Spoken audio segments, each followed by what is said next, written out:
निहारिका और राघव दोनों की नजर उस कोने पर थी जहां से खरोंचने की आवाज आ रही थी। निहारिका की सांसें तेज हो गई और राघव भी असहज दिखने लगा। उसने धीमी आवाज में कहा, यह बंगला, क्या तुमने इसे पहले कभी देखा था? निहारिका ने घबरा कर कहा, नहीं, मैं तो इसे बस किराए पर लेकर रहने आई हूं। लेकिन लोग इसके बारे में अजीब बातें करते हैं। राघव ने उसकी बात सुनी और उसकी आंखों में अजीब सी चमक आ गई। उसने धीरे से कहा, शायद वे बातें सच थीं। उसकी बात खत्म होते ही खरोंचने की आवाज तेज हो गई। अब ऐसा लग रहा था जैसे कोई चीज उस दीवार को तोड़ने की कोशिश कर रही हो। निहारिका ने हिम्मत जुटाकर कहा, यह क्या हो सकता है? राघव ने कुछ नहीं कहा, बस चुपचाप उस कोने की ओर बढ़ा। जैसे ही वह दीवार के पास पहुंचा, अचानक वह आवाज बंद हो गई।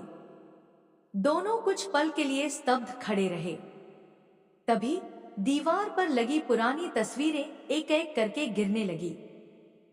हवा में एक अजीब सी गंध फैलने लगी, जैसे कोई चीज सड़ रही हो। राघव ने दीवार को ध्यान से देखा।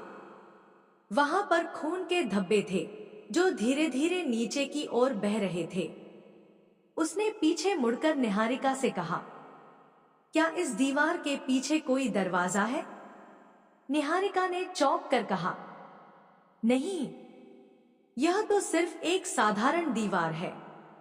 राघव ने उसके जवाब पर ध्यान नहीं दिया और दीवार को खटखटाने लगा। दीवार के पीछे से एक खोखली आवाज सुनाई दी। यह साधारण दीवार नहीं है, उसने गंभीर स्वर में कहा।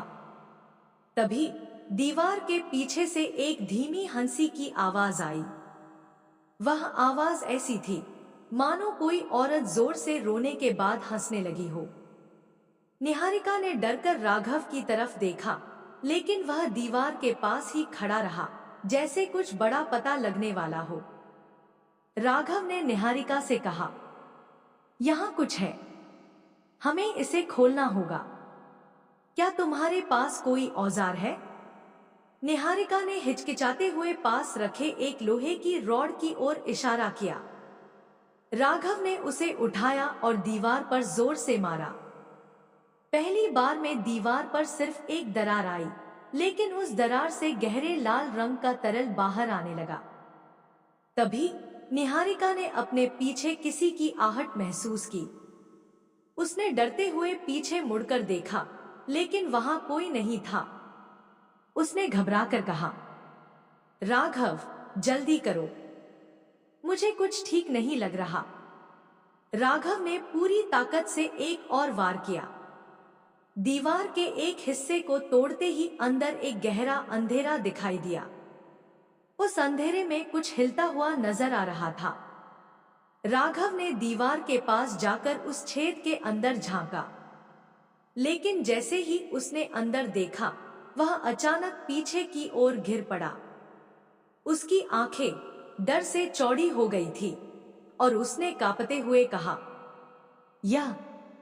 यह अंदर कुछ जिंदा है।